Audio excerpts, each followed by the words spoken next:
اللہ کے نبی نے کیا فرمایا؟ کون ہے جو مجھ سے یہ باتیں سیکھے اور اس پر عمل کرے، یا ان کو سکھائے جو اس پر عمل کریں؟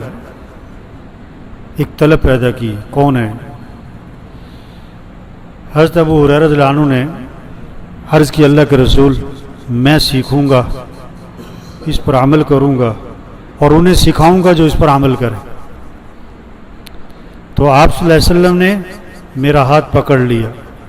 حضرت ابو ہریرہ رضی اللہ عنہ فرماتے ہیں کہ اللہ کے نبی نے میرا ہاتھ پکڑ لیا اور 5 باتیں گنوائیں، 5 باتیں گنوائیں کہ ان 5 کو سیکھو اور ان پر عمل کرو۔ پہلی بات فرمائی، اتق المحارم تکن عبد الناس، حرام چیزوں سے بچ جاؤ، حرام چیزوں سے بچ جاؤ تو تم سب سے بڑے عبادت گزار بن جاؤ گے۔ ہاں، آج ہمارے ذہنوں میں سب سے بڑا عبادت گزار کون ہے؟ بہت تہجد، بہت صلاۃ التسبیح، بہت اشراق، بہت قرآن کے ختم، بہت روزے، بہت تراویح، بہت اور آپ نے کیا فرمایا؟ سب سے بڑا عبادت گزار کون ہے؟ جو حرام چیزوں سے بچ جائے۔ ایک آدمی فرائض کو پورا کر رہا ہے اور حرام سے بچ رہا ہے، تو آج کے دور کا وہ کیا ہے؟ بہت بڑا۔ اس زمانے میں تھا تو آج کے دور کا تو ولی اللہ ہے، سب سے بڑا عبادت گزار۔ حرام چیزوں سے بچو۔ اب حرام کیا کیا ہے؟ دیکھو، ہمارے ذہنوں میں شراب حرام، کتا حرام، سور حرام، جس طرح یہ حرام ہے بہت ساری چیزیں حرام ہیں بھائی۔ بعض چیزوں کا دیکھنا حرام ہے، بعض چیزوں کا سننا حرام ہے، بعض چیزوں کا بولنا حرام ہے، بعض چیزوں کا پہننا حرام ہے، بعض چیزوں کا خریدنا حرام ہے، بعض چیزوں کا گھروں میں رکھنا حرام ہے۔ جو بھی حرام کے درجے کی چیزیں ہیں اس سے بچو، جو بھی حرام کے درجے کی چیزیں اس سے بچ جاؤ۔ ہاں، ایک آدمی نے نا رشوت کے پیسے جیب میں ڈالے ہوئے ہیں، رشوت کے پیسے نا، اور گوشت کون سا تلاش کرتا ہے؟ حلال کا۔ وہ حرام گوشت نہیں کھائے گا، اور رشوت کے پیسے بھی، جیسے مری مرغی حرام ہے، جیسے کتا حرام ہے، جیسے سور حرام ہے، گدھا حرام ہے، رشوت بھی کیا ہے؟ تو گوشت میں حلال حرام سمجھ میں آتا ہے لوگوں کو، پیسے بھی نہیں سمجھ میں آتے۔ بہنوں کو وراثت میں حق نہیں دیا، یہ حرام کھا رہا ہے۔ حرام چیزوں سے بچ جاؤ، تم سب سے بڑے عبادت گزار بن جاؤ گے۔ دوسری بات فرمائی، وَرْضَ بِمَا قَسَمَ اللَّهُ لَكَ تَكُنْ أَغْنَى النَّاسِ، اللہ کی تقسیم پر راضی رہو، اللہ کی تقسیم پر راضی ہو جاؤ تو تم سب سے بڑے غنی بن جاؤ گے۔ اللہ کی تقسیم پر بھی، اللہ کی تقسیم ہے نا، کسی کو گورا بنائے، کسی کو کالا بنائے، کسی کا قد لمبا ہے، کسی کا قد چھوٹا ہے، کسی کی ناک بڑی ہے، کسی کی چھوٹی ہے، کسی کی لمبی ہے، کسی کو اللہ نے بہت خوبصورت بنایا، کسی کو بہت سادہ شکل بنایا، کسی کو مالدار بنایا، کسی کو غریب بنایا، کوئی جھونپڑے والے کے گھر پیدا ہو گیا، کوئی مال والے کے گھر پیدا ہو گیا، کوئی ساری زندگی سائیکل پہ رہتا ہے، کوئی ساری زندگی گاڑی سے نہیں اترتا ہے، کوئی جہاز سے نہیں اترتا ہے۔ یہ تو اللہ کی تقسیم ہے۔ کوئی روز ہسپتال اور ڈاکٹر، اور کوئی ماشاءاللہ کوئی کبھی ہسپتال جاتے ہی نہیں، کسی کا روز ہی بچہ بیمار، کوئی بیوی۔ اللہ کی تقسیم ہے۔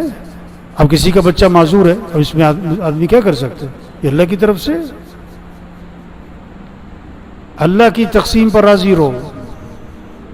کوئی ایک دن میں لاکھ روپے کما لیتا ہے، کوئی پورے سال بھی نہیں کما پاتا ہے۔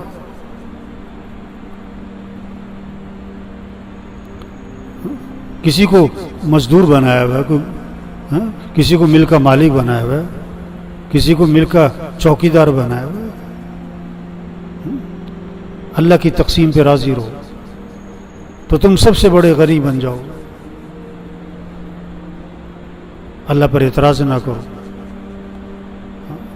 اللہ سے شکوہ نہ کرو۔ تیسری بات فرمائی احسن الی جارک تکن مؤمنا، کہ اپنے پڑوسی کے ساتھ اچھا سلوک کرنا تو تم کامل ایمان والے بن جاؤ گے۔ پڑوسی کے ساتھ اچھا سلوک کرنا، پڑوسی کو دکھ نہ دینا۔ اپنا گھر دھویا اور پڑوسی کے گھر کے سامنے پانی کھڑا کر دیا۔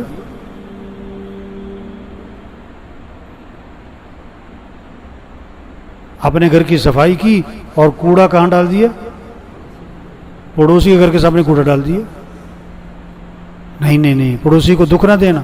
رات کے 2 بجے آئے واپس اور جناب گاڑی ہے، موٹر سائیکل ہے، اس کا ہارن پہ ہارن دے رہا ہے، اس کے گھر والے تو اٹھے نہیں، سارے پڑوسی اٹھ کے بیٹھ گئے۔ پڑوسی کو دکھ نہ دینا۔ آپ صلی اللہ علیہ وسلم نے فرمایا کہ جبریل علیہ السلام بار بار پڑوسی کے بارے میں آ کے نصیحت کرتے رہے، اس کے حقوق بیان کرتے رہے۔ مجھے یہ اندیشہ ہوا کہ شاید وراثت میں بھی اس کا حق رکھ دیا جائے گا۔ پڑوسی کے ساتھ اچھا سلوک کرنا تو تم کامل ایمان والے بن جاؤ۔ چوتھی بات فرمائی کہ اپنے بھائی کے لیے وہی پسند کرنا جو اپنے لیے پسند کرتے ہو تو تم کامل مسلمان بن جاؤ گے۔ ہاں، اپنے بھائی کے لیے آپ نہیں چاہتے کہ آپ کے گاڑی کے سامنے کوئی گاڑی لگا کے چلا جائے، آپ بھی کسی گاڑی کے سامنے گاڑی مت لگاؤ۔ آپ نہیں چاہتے کہ آپ جا رہے ہو گاڑی میں، پیچھے سے کوئی ہارن پہ ہارن ماری جائے، آپ بھی نہ کسی کو ہارن پہ ہارن مارو۔ آپ نہیں چاہتے کہ آپ کو کوئی برے نام سے پکارے، آپ بھی کسی کو برے نام سے نہ پکارو۔ آپ نہیں چاہتے آپ کو کوئی گالی دے، آپ بھی کسی کو گالی مت دو۔ جو اپنے لیے پسند کرتے ہو وہی اپنے بھائی کے لیے پسند کرو تو تم کیا بن جاؤ گے؟ کامل مسلمان، کامل مسلمان۔ پانچویں بات فرمائی کہ زیادہ ہنسی سے پرہیز کرنا، ولا تکثر الضحک فإن کثرة الضحک تمیت القلوب، کہ زیادہ ہنسی سے آدمی کا دل مردہ ہو جاتا ہے۔ زیادہ ہنسی سے بچنا، کیونکہ زیادہ ہنسنے سے دل کیا ہو جاتا ہے؟